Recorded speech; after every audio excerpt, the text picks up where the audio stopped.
Take a look at the results this weekend. Of course, we saw a victory for Real Madrid and Barcelona in the Premier League. Arsenal got the win, as did Liverpool. But really, the standout result had to be at Molineux. Remember, 2-2 at half-time, and then Chelsea were just superb in the second half, beating Wolves by 6-2.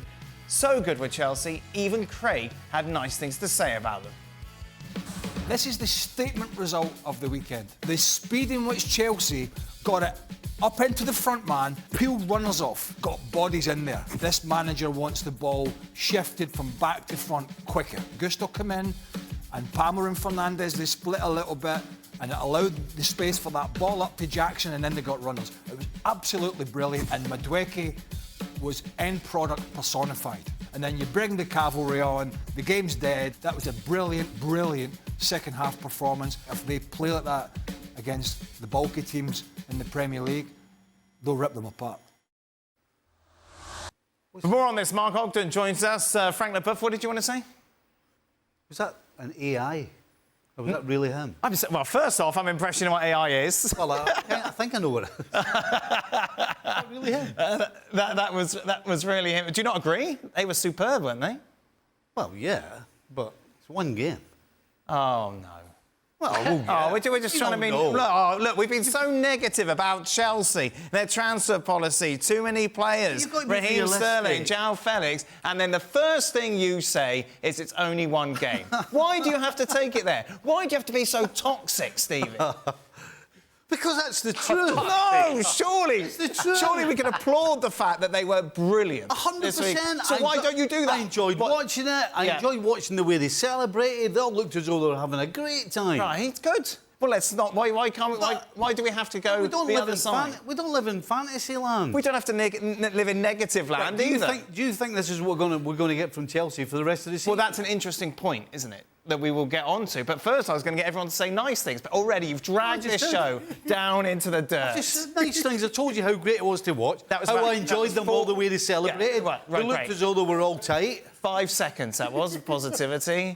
And then toxicity, once again, Stevie. Goodness me. Frank, let's be nice, shall we? We have said so many horrible, nasty, Stevie Nicol-esque things about Chelsea over the weeks, yet they were brilliant, weren't they, at the weekend? They were brilliant, and especially offensively.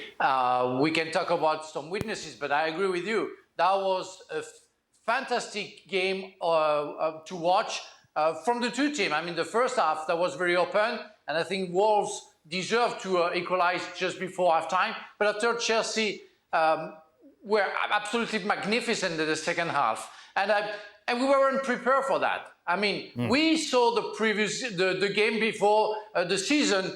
Everything is patterned because they were fast.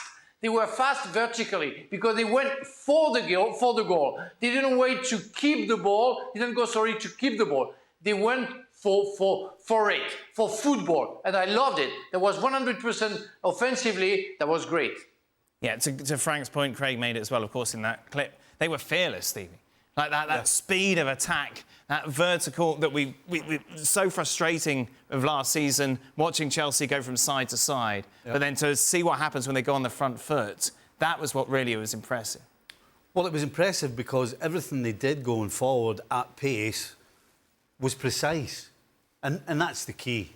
You know, you can go as fast as you like, but if the right pass is not picked out, if it's not given in the right area with the right pace on it, then things can go wrong. And actually, this weekend was a great example. I thought Man United Brighton was the complete opposite. Both sides tried to go at pace forward, but the pass was wrong, the pace was wrong. And as you said, Chelsea, the precision is the difference. Because when you get it right, you can't stop that. Defensively, it's very difficult to cope with it because you don't get time to readjust. Hey, Mark, this Cole Palmer chap should play for England. He's not bad. He should play for England. He should play in the Champions League. And he should be in the Champions League as well, but he's not in the Champions League this season. And, you know, I'm sure he want to be there sooner rather than later. But, listen, he is one of the stars of the Premier League. He's been one of the very few. Have the opportunity now to build some momentum, to, you know, get some confidence to the team. And who knows, maybe Maresca will get it all to click. But the way that Chelsea played yesterday was not the way that Leicester played last season. They weren't a very, You know, they weren't a rapid counter-attacking team like that. So maybe that wasn't what Maresca was expecting, this that Wolves allowed them to play that way. So I'm with Steve a little bit. Let's just wait and see with Chelsea. But, you know, obviously Cole Palmer, brilliant player. And listen, you can't question Cole Palmer. What a goal. What an amazing goal, and all those assists as well. Shaq, you take a look at that. If you could write a list of teams that you're playing over the next 5 games, it's not bad, is it? Absolutely fantastic. Now, this is all... Like, I imagine training is so different going in today than it was, obviously, after the defeat against City, even after that win in Europe midweek. It's about getting that momentum, keeping it going now. Is there a secret to that, how you achieve that? No, you just keep showing up and doing as you just did. And we made the point in discussing Chelsea yesterday that the week leading up had been anything but positive and kind of feel good about Chelsea. It was all about how big the squad is and the 20 players that Maresca are having trained on their own or with kids. And now all of a sudden, all that is gone. Nobody cares who's training with the kids.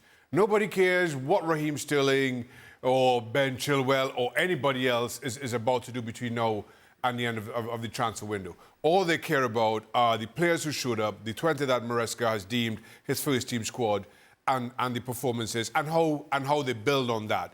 Because I think it's important, to everybody's point, that you recognise that while it is one game, you have to build on it. And the impressive thing for me, or the most impressive thing, aside from the result, is the second half performance from Chelsea. And we'd had a little bit of a discussion during the course of this game at 2-2 at half-time. I said to you, it's going to be 4-4. While I was writing that, there'd be 4 more goals. I didn't see Chelsea just making the little tweaks because the first half was just so wide open that anybody better than Wolves would exploit Chelsea. But I thought Chelsea made some adjustments, continued to attack as they had, defensively were better, and you saw performance. And again, we talk about, well, yes, it's the second game of the season. You're talking about building on the good, building on anything that's positive, and I thought they did that even mid-game. So all the more impressive from Chelsea in that regard. How do you nurture that positivity between now and the next game against Palace? Well, you just go around and pat everybody in the back and keep reminding them how brilliant they were and what they were doing was the right thing, and how if they all do it together, then it makes the whole team better. Never mind, just because Madueke got a hat-trick, it doesn't mean that it's all on him. It's about the team. It's about everybody. And if we all do the same things and make the same decisions, good decisions, then we'll all benefit. It's just positivity as much and as often as you can.